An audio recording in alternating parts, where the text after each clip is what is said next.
캔 음료수들을 보면 혹은 캔 맥주를 보면 대부분 원기둥 모양입니다. 다른 모양이어도 될 텐데 왜 캔 음료는 대부분 원기둥일까요? 다른 기둥은 안 되는 건가요? 삼각기둥, 사각기둥, 오각기둥, 육각기둥 다양하게 만들 수 있을 것 같습니다. 그런데 왜 그럴까요?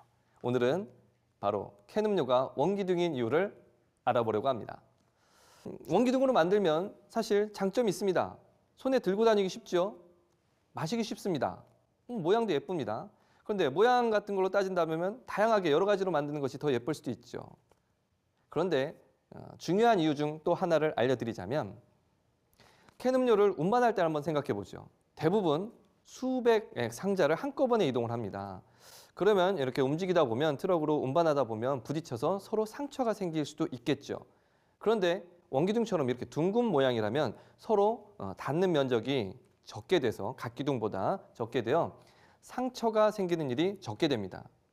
그러나 그보다 더 중요한 이유로서 가장 원기둥으로 만든 가장 중요한 이유는 사실 경제적 원칙과 수학적인 원리에 있습니다.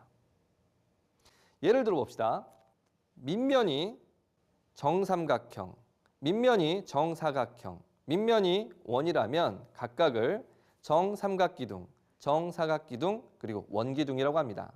만약 각각의 넓이가 모두 같고 높이도 같다면 같은 부피를 가지는 각기둥이 됩니다. 자, 계산상의 편의를 위해서 전부 밑면의 넓이가 100이라고 가정하겠습니다. 정삼각형의 넓이도 100, 정사각형의 넓이도 100, 원의 넓이도 100이라고 하겠습니다. 높이는 10이라고 하겠습니다. 그러면 전체 부피는 1000 세제곱센티미터가 되겠죠. 단위 길이를 센티미터로 한다면요. 자, 그렇다면 각각의 선분의 길이들을 구해보겠습니다. 원의 넓이가 파이 r 제곱이라면 알고 있죠? 파이 r 제곱은 100이 되잖아요. 그렇게 해서 r, 즉 반지름의 길이를 구할 수가 있습니다. 그런 다음에 둘레의 길이, 원둘레의 길이 2파이 r. 그렇게 해서 r을 구해낼 수 있고요. 사실 정사각형의 넓이가 100이라면은 가로의 길이, 세로의 길이를 a라고 둔다면 a 제곱이 100이니까 a는 10이라는 것. 그래서 둘레의 길이는 40이라는 것. 금방 알 수가 있습니다. 정삼각형이 문제인데요. 초등학생들 같은 경우는 계산하기 좀 어려울 것 같습니다. 그래서 계산된 결과를 알려주고요. 공식을 알려준다면 4분의 루트 3 a의 제곱은 100 이렇게 해서 a라는 값을 구해냅니다. 그래서 그 결과를 선생님이 계산을 해봤더니 정삼각형의 둘레의 길이는 45.6이 나왔습니다. 그러니까 한 변의 길이를 구한 다음에 그걸 3배를 해준 것이 45.6이라는 거고요. 정사각형의 둘레의 길이는 한 변의 길이가 10이었기 때문에 둘레의 길이는 40cm가 됩니다. 그리고 원둘레의 길이는 35.44가 됩니다. 이렇듯 둘레의 길이가 가장 짧은 것은 바로 원이었습니다. 자, 캔 음료에 대한 얘기를 하는데 왜 이렇게 둘레의 길이라든지 이런 걸 계산하느냐 의문이 생길 수 있는데요. 바로 건널비를 계산하려고 하는 겁니다. 따라서 이렇게 건널비 계산을 보면 그 건널비에서 차이가 생깁니다. 어떤 차이가 되냐고요? 자, 둘레의 길이를 이미 알았기 때문에 우리는 밑면, 즉 윗면과 아랫면의 넓이가 같기 때문에 우린 옆 넓이만 계산하면 전체 건널비를 계산할 수 있는데요. 그 건널비를 계산해 보면 이렇습니다.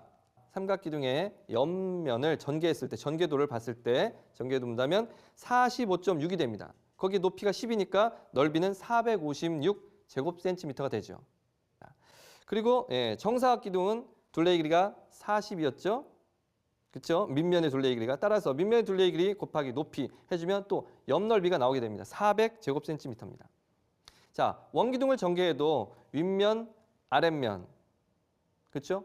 제외한 옆 넓이, 직사각형의 모양이 나올 테니까 가로 곱하기 세로. 그러면 원 둘레의 길이가 바로 얼마였습니까? 35.44였기 때문에 거기에 10을 곱해주니 넓이는 354.4가 됩니다. 자, 이렇게 계산해 봤는데요. 결과가 어떻습니까? 원기둥이 가장 작게 재료가 들어갑니다. 이게 왜 중요하죠? 자, 캔 음료를 제작하는 입장에서 본다면 재료가 적게 들어가야 비용이 적게 들어갑니다. 따라서 경제적인 이유에 의해서 재료 비용 때문에 회사 입장에서는 그렇게 원기둥으로 만들 수밖에 없는 겁니다. 한두 개라면 별 차이가 안 나지만 수백 개, 수천 개, 수만 개의 음료를 제작해 본다면 이렇게 재료비를 절감한다는 것은 회사 입장에서 매우 중요한 일이 됩니다. 사실 수학적으로는요. 같은 부피를 가지면서 최소의 표면적을 가지기 위해서는 사실 구로 만들어지는 것이 맞습니다. 그런데 구로 만든다면 어떨까요? 굴러다니겠죠. 그리고 마시기도 불편할 겁니다. 따라서 원기둥이 최적의 선택이라는 것을 알 수가 있습니다. 같은 크기의 재료로 기둥 모양의 캔을 만든다고 하면 가장 부피가 큰 모양은 원기둥이 됩니다. 그래서 사실 자녀분들과 집에서 실험할 수도 있는데요. 같은 크기의 직사각형 모양의 종이를 준비하셔서 그것을 이렇게 접으셔가지고 삼각기둥이라든지 사각기둥이라든지 원기둥을 만들어 본 다음에 그 안에 재료, 쌀이라든지 혹은 뭐 작은 알갱이가 있는 과자를 부어서 부피를 비교해보는 실험을 할 수도 있습니다. 그런 다음에 다시 계량컵에 부어서 각각의 부피를 재어보면 원기둥이 가장 많이 들어간다는 것을 알 수가 있겠죠.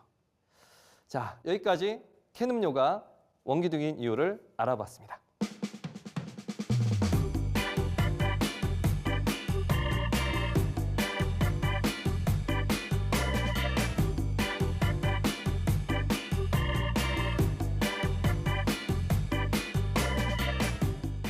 자랑스럽네요. 저희들의 추리가 어느 정도 맞는 부분도 있었어요. 네네. 그렇죠. 네, 일단은 그 같은 부피이긴 하지만 최소 표면적이라는 어떤 수학적 비밀도 숨겨져 있었어요. 정말 많은 걸 배웠습니다. 그동안에 몰랐는데 이제 네. 앞으로 사업을 하려면 이 자금이 중요한 게 아니라 그럼요. 수학이 더 중요하다. 수학을 알아야 자금을 아낄 수 있겠구나. 그렇네요. 배웠습니다. 진짜 네. 괜찮네요. 중요한 걸 배우셨네요. 네. 예, 아무래도 우리가 캔 조금이라도 좀 구부러져 있거나 흠집이 있으면 이거 빼고 다른 거 고르잖아요. 그렇듯이 왠지요. 네. 예, 상품성을 떨어뜨리지 않는 방법이기도 하고, 그리고 경제적으로 재료가 좀 적게 들고 혼은 또 많이 담을 수 있다면 아무래도 그런 선택을 할 수밖에 없겠죠. 그래서 경제적 원칙 그리고 수학적 원리가 적용되어 있다고 할 수 있습니다. 아니 그런데요. 원기둥이기 때문에 음료수가 더 많이 들어간다고 치면 기업 입장에서는 적게 주고 똑같은 돈을 받는 게 나을 텐데 왜 그런 선택을 하는 걸까요? 일단 음료수 같은 경우에는 그 음료가 차지하는 원가 비중이 되게 낮아요. 예를 들어서 용기가 차지하는 비중이 3배까지 높다고 하고요. 네. 실제로 유통 비용은 그보다 더 높습니다. 그다음에 그 제작할 때도 원은 그 절곡면이 되게 적잖아요. 네. 근데 이렇게 사각형이나 삼각형이 되면 훨씬 더 많은 면을 접어야 되기 때문에 제작 단가도 훨씬 더 줄일 수 있습니다. 그러니까 제 말이 맞다니까요. 그러니까요. 이게 한 번에 이렇게 슉 하면 되니까. 사업을 하세요. 사업한 마인드가 있네요. 아니 근데 이렇게 효율적인 원기둥이라고 하면 사실 모든 것을 다 원기둥으로 만들면 되는 거 아니겠어요? 뭐 꼭 그렇다고 볼 수는 없습니다. 왜냐하면 단가가 아무래도 알루미늄 캔이다 보니까 종이보다는 네. 좀 더 단가가 비쌀 수 있고요. 종이에 또 적합한 것도 있을 수 있으니까요. 예. 네, 원통형은 구조학적으로 삼각이나 사각보다 같은 압력을 줬을 때 버팅기는 저항력이 2배 정도 더 강하거든요. 그러니까 이렇게 그래요? 탄산음료 네. 용기보다도 프로판 가스를 담을 때도 압력을 잘 견디니까 이렇게 이용하면 되게 좋고요. 그리고 네. 나로에 130통의 연료를 담는 그 연료통이 바로 원기둥입니다. 그게 이제 2mm 이렇게 캔처럼 얇은 특수 소재로 만들긴 했는데 그게 소재도 소재지만 원기둥으로 만들면 그 건널비가 가장 최소가 되거든요. 그러니까 네. 그 무게를 줄일 수 있어서 굉장히 효율적이죠. 그러고 보니까 우리가 쓰는 뭐 부탄가스, 네. 뭐 LPG 가스통 다 원통이 다 형이네요. 원통이에요, 진짜.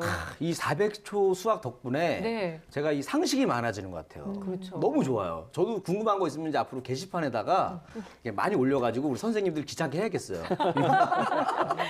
여러분 이리 씨뿐만 아니라 여러분께서도 게시판을 통해서 여러분들의 수학적 궁금증 많이 남기실 수 있습니다. 우리 400초 수학을 위해서 선생님들께서 진짜 열심히 연구하시고 방송 준비 철저하게 하고 계시거든요. 오늘도 혹시 생각나는 거 있으시면 저희 홈페이지에 올려주시고요. 평소에 수학 고민 때문에 나는 어디다 물어보지 하셨던 것도 저희 홈페이지를 통해서 많이 올려주시기 바랍니다. 자, 오늘 수학은 여기까지고요. 저희는 다음 시간에 다시 뵐게요. 고맙습니다.